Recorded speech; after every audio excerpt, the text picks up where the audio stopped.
Bonjour, bonsoir, dear friends. It's a new year. We are on January 7th, the 7th day of 2021. How has it been so far? Going great so far. We're loving it. So, dear friends, we've had a lot of JCB 21. So now we're going to go to one of our good friends named Jean-Louis from Charles de Fer. Look at that. Woo! We're going to taste it pure, and then we're going to use it, as always, in one of the most flamboyant cocktails. Happy New Year, Happy New Year, Jean-Charles. Hasn't it been fun to finally turn the page to 2020?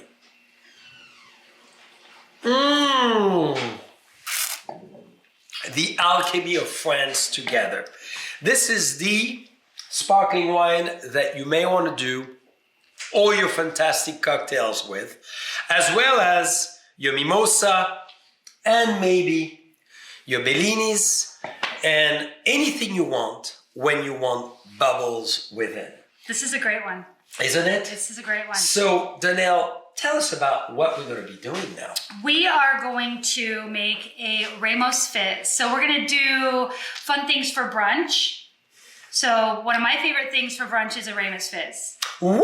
And it's one of his favorite as well. So, dear friends, in the 19th century, always, there's a big story to this. There was a gentleman named Charles, not JCB, but Charles Ramos, who arrived in New Orleans, and he created this drink. And there was a whole myth about how long does it take to shake it to get this amazing froth, that beautiful white, thick, fabric that comes on the palate in the cocktail. So he used to hire people in order to shake. Was it 5 minutes? Was it 10 minutes? Was it 15 minutes? There's many legend about this, but Donnell has a great recipe and she has a great friend. Well, I think it was before they had invented the blender, so they had to shake it a lot. But now we have blenders, so it makes it a little more convenient. So there's another place in the world that I would venture to tell you to go. The Beverly Hills Hotel in Beverly Hills, of course. That famous hotel has one of the best Ramos ever as well. But today we're going to make it not only with our wonderful ingredient as bubbles, but as well this famous gin. As you know, over 47 different plants, almost 52 to be precise, made from grapes, Burgundy, Pinot, Chardonnay, infused with that lovely juniper as a long dry gin, and then we add all the great organic and biodynamic plants. So this gin is the must gin. It is the must gin. So let's go! Let's go! Come on, Donnell! Yeah, baby, yes! Yes, baby, yes! Okay. Yes, baby, yes! So we are going to fill the blender with ice. So since we're doing this for brunch, I thought we would do a whole entire blender full, right? So you can feed your guests. You don't do one at a time. So we'll fill the blender. And this is so exciting because we're going to have it all day now. All evening we're going to be drinking Ramos gin. Okay, so we are going to do equal parts of gin, orange juice, and sweet and sour. And I made the sweet and sour, which is a staple to cocktails. It's always have sweet and sour in your home. It is very simple. It's simple syrup, which is a half of a cup of sugar, half of a cup of water. You boil that, clarify it, a half a cup of lime juice, and a half a cup of lemon juice. You shake it up, put it in the fridge, and there's your sweet and sour. So we're gonna do 1 cup of sweet and sour. And thanks to Donnell now, I always keep my sweet and sour in the fridge. In the fridge. I'm ready for one of those. Well, for cocktails, you use it in margaritas. You use it for a lot of different drinks. So 1 cup of orange juice. Freshly squeezed. Freshly squeezed. You know, it's the season now. 1 whole cup of gin. Wow. Look at our gin. This is half of it gone already. This is really going to be for a big group. This was a full bottle. I just opened it. A half a cup of half and half. I'm going to use the whole egg. Can I do it? You can. Thank you. I love that. Freshly harvested this morning from the Raymond. Beautiful, fabulous chickens. Free range. 2 heaping tablespoons of powdered sugar. And that's it. We're going to blend it. Well, the nutmeg you put after. That goes on top. Yes. So you see Donnell already shaved the nutmeg. It's gonna be a lot. Remember, you put nutmeg in a lot of great things. In your fondue, if you've done fondue with cheese over Christmas and New Year's, it's a lot of fun. Always add a little nutmeg. It adds that beautiful taste. It does. Okay, it's going to be a little loud.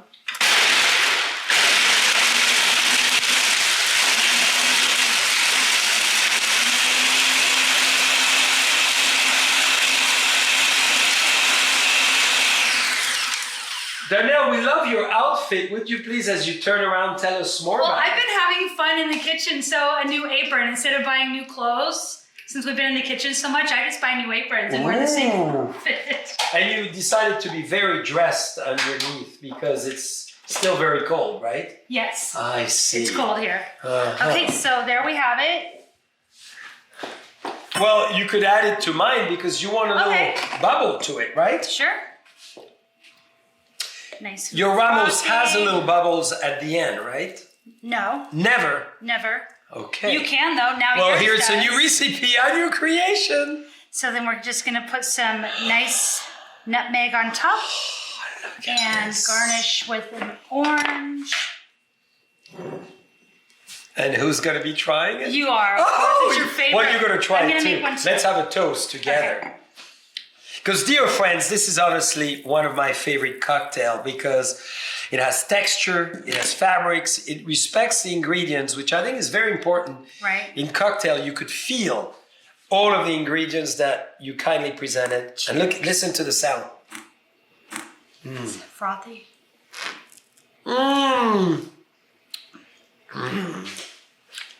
Delicious. You master try it yours every with time. champagne. Yes. You try it without.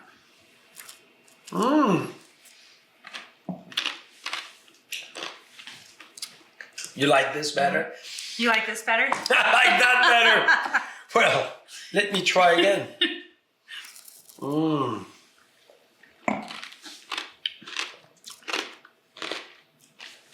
me try again.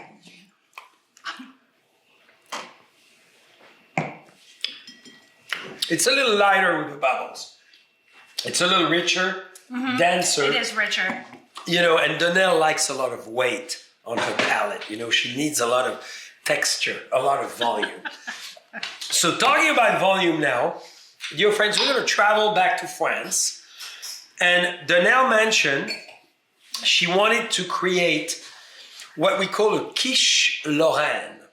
So Lorraine is part of France. But like Alsace and Lorraine went from France to Germany to France, back to Germany, back to France. So some people that I may know, that I will name because they don't want to be denounced to the public, said it's a German recipe. How could you do that? The quiche is literally the French pinnacle of the tart.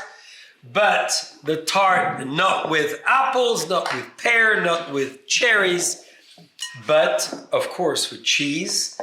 And this is a blend of Gruyere and Comte. It is. How did you know? I could see it. Okay. All right. And Donnell made it very differently with an American twist and flair.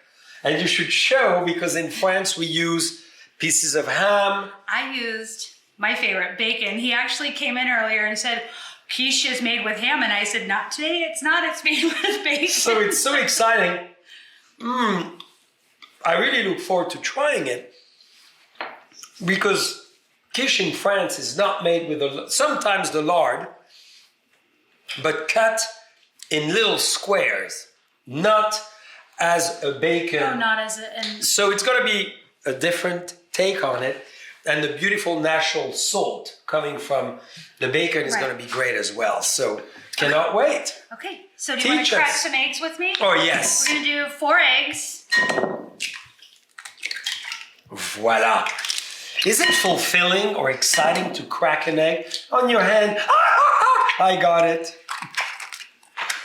And you know, we're going to use that in the garden to avoid around the beds to have all the slugs and the different things you don't want in your earth to eat your lettuce or to eat your vegetables. So you crack it and you put that directly there.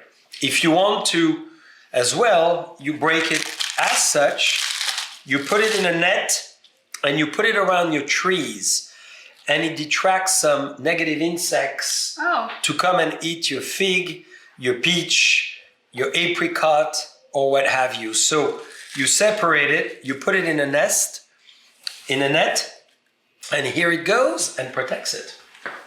Always learn something new from him. I'm going to keep those up for later. Okay. So we're going to use heavy cream. We're going to do a 1/2 cup of heavy cream and a 1/2 cup of whole milk. Not low fat. Not low fat milk, not non-fat. Make sure you use whole milk. And we're going to whisk this up. So you see Donnell go both ways, clockwise and counterclockwise. She's creating a vortex. The yin and yang, the energy of the preparation. You see that gorgeous color? This is a very good sign. Well, the color also is great because of the eggs that we use, the fresh. Organic, fresh, free range. Merci beaucoup. So we're going to add a little bit of pepper. And I'm not going to put salt to this because there's a lot of salt in the bacon, and the cheese blend that I chose, it has also a lot of salt, so we're not going to use salt. You can salt to your taste, afterwards. For sure. So 1/2 cup of the Gruyere and a 1/2 cup of the Comte. Can mix that in. And the Comte is 24 months of age. The Gruyere is younger. It's typically 6 months. So you have 2 different textures, 2 different fabrics, and the contribution, as you said so well, of the salt from the Comte really contributes so well. So that you don't need to add it. Right. I really recommend you stick to those 2. Some people add Emmental, which is another great, hard cheese as such. But the 2 here is magic because you want it a little mushy as well. Right. And Emmental would be and maybe richer, so it wouldn't have the same texture on the quiche. Right. So I'm going to add about a cup of cooked bacon. And you can add a lot of different things to your quiche, up to 2 cups worth, so you don't overfill your pie pan. Spinach is always a big deal. Crab. Fresh crab. Amazing. Right. Lobster, if you're a big fan of lobster. Mushrooms. Mushroom is happening to be one of my favorite. With morel and chanterelle and literally a little ham, jambon de Paris, as we call it, or jambon de Bayonne. 2 different kinds of ham. It's always great. And you could do a quiche just with truffles, if you love truffles. Right. Well, or you could do a quiche just with cheese, which would be a quiche fromage, right? Quiche au fromage. And that would be a quiche savoyarde, which is from the hillside, similar to the fondue. It's the big cheese, and that's it. I had to add something a little more than just the fromage. You always like more. So I'm going to add a pinch of nutmeg to this. We're on the nutmeg today. Why not? Right? I still like mine better. I love these. Okay. And that's it. Well, you've prepared your pâte feuilletée. So what kind of pastry did you do? It's not a pâte feuilletée, huh? No, it's not. This is just a regular flaky butter pastry, pie pastry. And I pre-baked it. I made it yesterday, actually, because I wanted to make sure that I could bake a pie. Which you're so good at. And the secret, I read a lot, and I found out that the secret to making it super flaky after you fill it is to make sure that you freeze it Yes. After you form it, you freeze it. And then you put parchment paper with, you can put beans or pie weights so that it doesn't bubble up. That's right. Right. So then you partially cook it, then you remove the pie weights and the parchment paper, and you get it to a nice golden brown. Wow. And then it's ready. And we just go for it. And you just go. And Donnell is making a thick one, which is great because you could make it much thinner as well as a quiche. And then you distribute nicely. Here we go, because it won't move. You see, so there's a lot of eggs and cheese. My mother used to make a very thin one, so it was lighter on your waistline. Thinner crust. And the crust as well. But this is more of a quiche pie. This is the American way to accompany maybe the American style pizza. Well, it's going to accompany also our good. Oh, I may be done by then. Thank God you made a little more. Okay. And that's it. Put it in a preheated oven at, depends on the oven. I have to show you something. So that was a quick cook. That was a quick cook. This was my first pie. This was in too hot of an oven, too much of a gin fizz. Can I try it? Yeah. Just for the fun of it. It smells burnt. It's too dark. Ooh, I will honor Donnell for trying. That's certainly a German quiche. You see? So this is what your quiche is not supposed to look like. Oh. I wanted to share that. However, Feels like charcoal. I love it. I redid it. Oh, look And at I baked this it beautiful at thing. a way lower temperature. I did it at 350 for Wow. about 30 minutes. Then I sprinkled some cheese on the top. That's so nice. So I think we should cut into it and see what the Well, inside let's looks do like. it. We're dying to see. Okay. Shall we take it out of its... No? Well, we could, yeah. I think. It's coming. You see, that's when it's so successful. Look at that. Both sides. All right, Donnell.